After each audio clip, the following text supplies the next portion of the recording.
Salut les débrouillards, mon nom est Yannick Bergeron et je suis le créateur des expériences pour le magazine Les Débrouillards. Tu peux aimer la vidéo, tu peux la partager, de faire en sorte que tout le monde puisse la voir. Aujourd'hui, je te propose une expérience pour faire ton propre beurre d'arachide maison. Peu importe comment tu le nommes, beurre d'arachide, beurre de cacahuète ou beurre de pinot, si tu es allergique à ça, tu es allergique. Mais j'ai une question, d'où viennent les cacahuètes? Eh bien, ça vient du Mexique. Et pour ce qui a trait au beurre d'arachide, eh bien, c'est une invention qui a vu le jour en 1884, ici même à Montréal. C'est un pharmacien canadien du nom de Marcellus Gilmore qui a breveté cette invention-là. D'ailleurs, il venait de Bedford, au Québec. C'est où ça, Bedford? Juste là. Alors, tu veux savoir comment faire ton propre beurre d'arachide maison? Eh bien, voici les ingrédients dont tu auras besoin. Tout d'abord, une tasse d'arachide, de l'huile d'arachide, du sel de table, une assiette qui va au four, sirop de maïs, de l'essence de vanille, une spatule, une petite cuillère et un pot pour récupérer notre beurre d'arachide maison. Finalement, un mélangeur. La première étape consiste à ajouter une tasse d'arachide directement dans une panne qui va pouvoir aller dans le four. Et ce qui va être important, c'est de placer cette panne-là dans le four à 325 pendant 15 minutes. On appelle cette étape-là la torréfaction, c'est-à-dire que nos arachides vont tout simplement griller.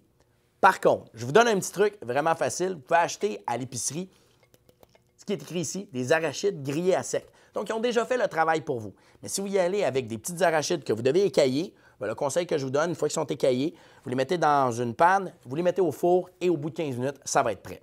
Une fois nos arachides grillés, il suffit de les placer dans notre pot qui va servir de mélangeur. Comme ceci. Et on ajoute les ingrédients suivants. Bon, une pincée de sel. Une pincée, j'ai bien dit. Ça donne du goût. Ensuite, on va ajouter de l'huile. Bien qu'il y ait déjà de l'huile dans les arachides, le fait d'en ajouter va juste aider votre mélangeur à ne pas brûler son moteur. Une cuillerée à soupe d'huile d'arachide dans notre pot. Moi, j'en ai ajouté 2 parce que j'avais une demi-cuillerée à soupe. Et on ajoute un ingrédient qui est spécial. Vous n'êtes pas obligé, mais ça donne du goût. Pourquoi? Si vous avez remarqué, la plupart des beurres d'arachide commerciales ont un petit goût sucré. Alors ça, c'est du sirop de maïs. Ça aide à rendre ce qu'on appelle le beurre d'arachide un peu plus agréable. Si vous voulez, vous pouvez rajouter du miel, vous pourrez rajouter aussi ce qu'on appelle de l'essence de vanille. Alors ça aussi, ça va permettre de changer un peu le goût et d'aromatiser votre beurre d'arachide. Si au goût, vous en mettez comme vous voulez. La prochaine étape, le fameux robot. On y va par petits coups. Et on va augmenter la vitesse. Bon, ça prend une étape d'environ 2 minutes. Ah! J'avais oublié. Vous vous dites sûrement à quoi sert la fameuse spatule. Eh bien, la spatule permet de ramener les arachides qui sont sur le rebord directement dans le pot pour qu'on puisse bien les écraser dans notre robot culinaire. Et là, on poursuit. On observe. On dirait une barre granola. C'est tellement bon, mais c'est pas prêt. C'est pas encore en beurre d'arachide. Donc, on va poursuivre l'opération. Mais là, il faut être patient. Ça prend environ entre 5 et 10 minutes de brassage. Et de temps en temps, il faut rajouter un petit peu d'huile d'arachide ou de sirop de maïs pour adoucir le goût. OK? On y va.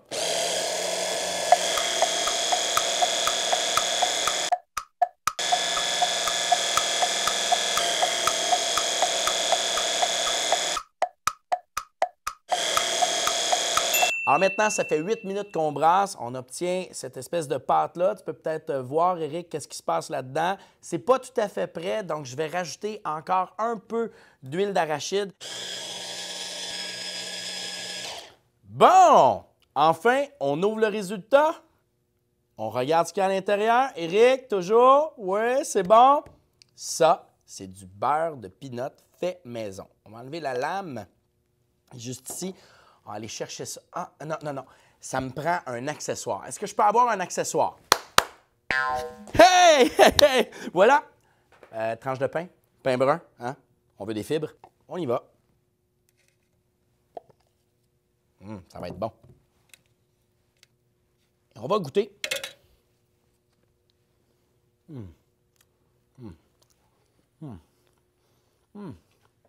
Vous pouvez nous envoyer vos recettes. Vos petites modifications, le fait d'ajouter du sirop d'érable, du miel, n'importe quoi.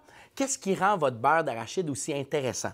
Vous pouvez nous envoyer ça dans vos commentaires et qui sait, peut-être que je vais pouvoir publier une nouvelle vidéo avec votre recette. On ne le sait pas. Mais une chose est sûre, si tu es allergique aux arachides, tu ne fais pas cette expérience-là.